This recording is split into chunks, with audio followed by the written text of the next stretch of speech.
Salut tout le monde et bienvenue dans cette nouvelle vidéo. Ça faisait longtemps, j'ai enfin pu commencer à régler mes problèmes d'ordinateur et j'en suis très content. C'était en fait un problème d'espace que j'avais sur mon disque dur. Donc aujourd'hui on va parler de Sketchbook, logiciel édité par la société Autodesk et qui est sur iPad Pro et qui est un logiciel de dessin gratuit. Il y a quelques personnes sur la chaîne qui m'ont demandé mon avis sur ce logiciel et du coup aujourd'hui on va commencer ça. Alors ce test c'est ce que j'appellerais un premier test. Je vous fais pas un test complet de toutes les capacités de cette application parce qu'il y en a beaucoup et c'est toujours très difficile de faire un test complet d'une application de ce genre parce que justement il y a vraiment énormément de fonctionnalités. Donc là aujourd'hui ça va plus être une découverte, l'environnement, les outils principaux, ce genre de choses. Et du coup à chaque fois que je découvre une nouvelle application de dessin, ce que je fais c'est qu'en fait j'ai une tradition de faire 2 ou 3 premiers dessins assez moches et vous allez avoir le grand plaisir aujourd'hui de pouvoir les voir.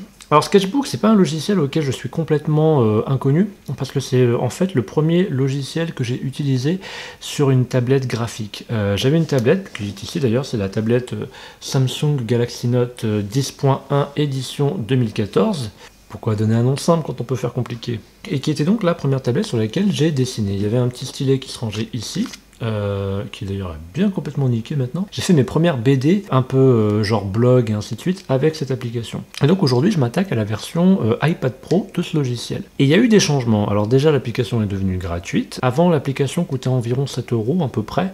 Maintenant elle est gratuite. Donc vous pouvez la télécharger, vous avez un iPad Pro, vous la téléchargez, voilà, gratuit, vous pouvez l'utiliser. C'est aussi une application qui a des avantages par rapport à Procreate, dans le sens où notamment c'est une application qui gère nativement les textes. Vous pouvez vraiment, si vous faites de la bande dessinée et que vous avez besoin du coup d'importer des textes dans vos pages, là vous pouvez directement le faire dans l'application. Vous n'avez pas besoin de passer par une application tierce pour créer le texte que vous allez ensuite intégrer à vos pages, comme c'est le cas en Procreate pour l'instant. Et ça c'est une fonction qui est très utile je trouve. Mais bon, arrêtons de blablater et maintenant passons au dessin moche. Alors pourquoi un dessin moche? Eh bien tout simplement parce que mon objectif quand j'ouvre une nouvelle application est simplement de comprendre les outils mis à ma disposition. Je ne veux pas trop me concentrer sur la qualité du dessin parce qu'à ce moment-là, le dessin est qu'un support pour me permettre de comprendre cette application. Alors le début est plutôt encourageant. L'interface est plutôt légère, donne la part belle à la surface de dessin et l'organisation générale semble bien pensée.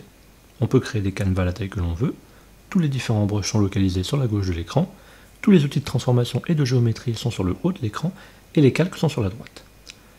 Vous avez ce petit godet détaché où vous pouvez choisir vos couleurs et directement régler la saturation en glissant sur la gauche et la droite, et la luminance en glissant en haut ou en bas.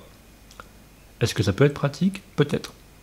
Le réglage le plus important pour moi dans ce genre est en général l'opacité, et je ne l'ai pas trouvé ici.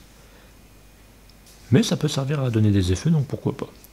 J'ai un peu galéré à trouver une fonction comme Streamline dans Procreate, qui permet de lisser votre trait pour avoir des courbes plus harmonieuses, puis je l'ai finalement trouvé dans le menu du haut, ça s'appelle Predictive Stroke, et vous avez une petite barre que vous pouvez glisser sur la gauche ou la droite pour diminuer ou augmenter les effets du lissage de votre ligne. Si vous le mettez à fond, votre ligne peut carrément changer de forme, ce qui peut être bien parfois, mais je vous conseillerais toujours de le garder entre 3 et 4, ça me semble le bon réglage pour l'instant. L'exemple de la casquette est le parfait exemple. J'essaye de dessiner un rectangle un peu arrondi et je me retrouvais avec un ovale avec la stroke réglée sur 4, en la redescendant à 2, j'ai pu trouver quelque chose qui me convenait, mais c'est vous dire à quel point c'est un outil assez puissant quand même. Ensuite, concernant les brushes, je ne les ai pas tous testés, je suis resté assez simple. De mon expérience, on aime toujours avoir des tonnes de brushes à la disposition, mais on n'en utilise toujours que 3 ou 4 maximum, faut juste trouver ce qu'on aime bien. Les brushes sont plutôt agréables, particulièrement le brush pour crayonner qui est très agréable à utiliser je trouve, pas grand chose à dire de ce côté-là.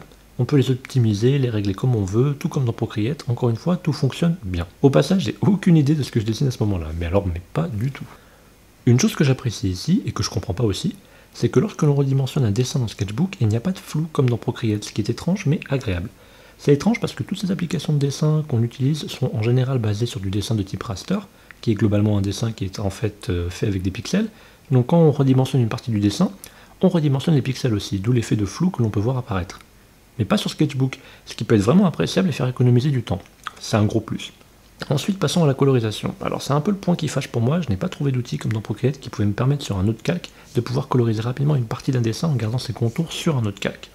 Dans Procreate, vous avez l'outil référence pour ça et c'est très pratique. Donc là, je me suis retrouvé à coloriser un peu comme un clodo, et sur un petit dessin un peu pourri comme celui-là, ça prend pas trop de temps, mais sur des dessins beaucoup plus ambitieux, ça peut devenir gênant. Alors j'aurais pu aussi créer une copie de mon calque de trait et directement coloriser avec le pot de peinture à l'intérieur, c'est une possibilité, mais je n'aime pas faire ça parce que ensuite, quand j'applique les ombres et les contours, j'aime pas que ma ligne puisse être touchée par des modifications que je suis en train de faire. C'est pour ça que je préfère toujours garder ma ligne et mon calque de couleur séparés. Et ici, je me suis retrouvé à peindre avec un gros brush, puis à gommer au maximum, et ça m'a pris environ peut-être 5 à 6 minutes à tout gommer, là où avec Procreate, j'ai juste à sélectionner l'outil référence, glisser mes couleurs, et après, juste ajuster les quelques parts qui peuvent manquer. Ensuite, j'active l'Alpha Lock, et je crée un nouveau calque, et je peux continuer à coloriser. Ici, ça fonctionne pas du tout comme ça, et c'est perturbant. Alors après, c'est moi aussi qui suis trop habitué à Procreate, je pense. Sûrement, il y a une manière de travailler qui est similaire, mais je ne l'ai pas encore trouvée.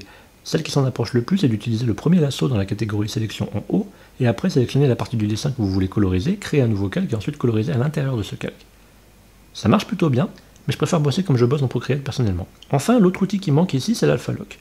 Je ne suis pas arrivé à le trouver, j'espère qu'il existe quelque part, parce que c'est une fonction qui est essentielle pour coloriser rapidement ses ombres et lumières simplement, tout en étant efficace. Et ici, je ne l'ai absolument pas trouvé. J'ai regardé un peu partout, mais rien ne semble agir. Encore une fois, je dois passer par l'outil sélection, prendre la sauce, sélectionner la partie que je veux coloriser, créer un nouveau calque, puis coloriser sur cette partie.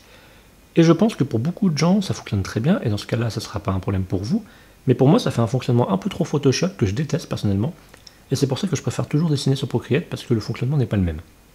Dans les points positifs, on peut rajouter du texte dans Sketchbook, il y a un outil dédié, ce qui est super cool, et on peut choisir des polices différentes. Je ne sais pas si on peut se créer sa propre police ou en importer depuis d'autres applications, je n'ai pas encore trouvé ce réglage, mais je vais regarder ça de plus près. Il y a aussi un outil symétrie qui vous permet de pouvoir dessiner symétriquement des éléments de votre dessin, ce qui peut être parfait pour créer des éléments de décor rapidement.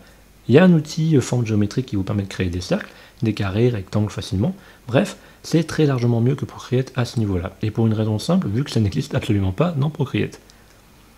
Vous avez aussi la possibilité, comme dans Procreate, d'enregistrer des timelapses. Ici, il faut que vous cliquiez sur la petite caméra en haut à droite et vous pourrez enregistrer vos dessins. A noter que ce timelapse enregistre votre écran et donc si vous zoomez, vous enregistrerez ce zoom. Contrairement à Procreate, qui quand vous faites un timelapse, vous donne l'aspect général sans montrer toutes les choses où vous zoomez. Je pense avoir couvert les fonctionnalités de base de Sketchbook, du coup je vais m'arrêter là et on va passer au verdict. Alors au final, est-ce que Sketchbook est meilleur que Procreate? Pour l'instant, je préfère Procreate. Je suis plus sensible à l'environnement de travail, je trouve que les brushes sont vraiment super sur Procreate, même s'il y a de très bons brushes dans Sketchbook aussi. Mais je dois dire que je connais tellement bien Procreate maintenant que c'est beaucoup plus facile pour moi d'arriver à faire des dessins de qualité dans Procreate que ça ne l'est dans Sketchbook. Je pense que Sketchbook a des avantages aussi par rapport à Procreate, notamment au niveau de la gestion du texte, au niveau du fait que Sketchbook gère aussi nativement les formes géométriques, ce que Procreate ne fait pas pour l'instant. Je pense aussi notamment à l'outil symétrie qui peut être particulièrement pratique quand on fait du dessin de BD, de l'illustration, ou qu'on fait même aussi du dessin architectural par exemple. Bref, je pense que Sketchbook est une application qui mérite qu'on lui consacre un peu plus de temps. Après, je n'ai pour l'instant pas trouvé des fonctions similaires à l'Alpha Lock, ce qui pour moi est un gros défaut, étant donné à quel point l'Alpha Lock rend la colorisation beaucoup plus facile, beaucoup plus intéressante. Mais ça se trouve, cette fonction existe dans le logiciel, mais juste sous une forme un peu différente. Mais donc quoi qu'il arrive, je vais revenir sur cette application. Je vais continuer à la manipuler maintenant que je l'ai sur mon iPad, et je ferai encore quelques vidéos, je pense, dessus bientôt. Voilà, cette vidéo est finie, j'espère qu'elle vous a plu. Si c'est le cas, n'hésitez pas à lâcher un pouce bleu et à vous abonner à ma chaîne si c'est pas déjà fait. Je fais des vidéos normalement tous les samedis et c'est tout le temps au niveau du dessin. Quoique bientôt, je vais aussi commencer à faire des vidéos sur le design de jeux vidéo et sur le pixel art, vu que c'est ce que je suis en train de faire en ce moment. Il est aussi possible que vous voyez apparaître bientôt sur la chaîne des vidéos en anglais, y compris des vidéos qui existent déjà sur ma chaîne en français. J'aimerais bien faire des vidéos dans les deux langues, étant donné que je les parle toutes les deux couramment. Mais quoi qu'il en soit, je continuerai à faire des vidéos en français aussi sur ma chaîne. Quoi qu'il en soit, je vous retrouve dans la prochaine vidéo. Je vous remercie d'avoir regardé celle-ci. Et d'ici là, n'oubliez pas, prenez le temps de créer.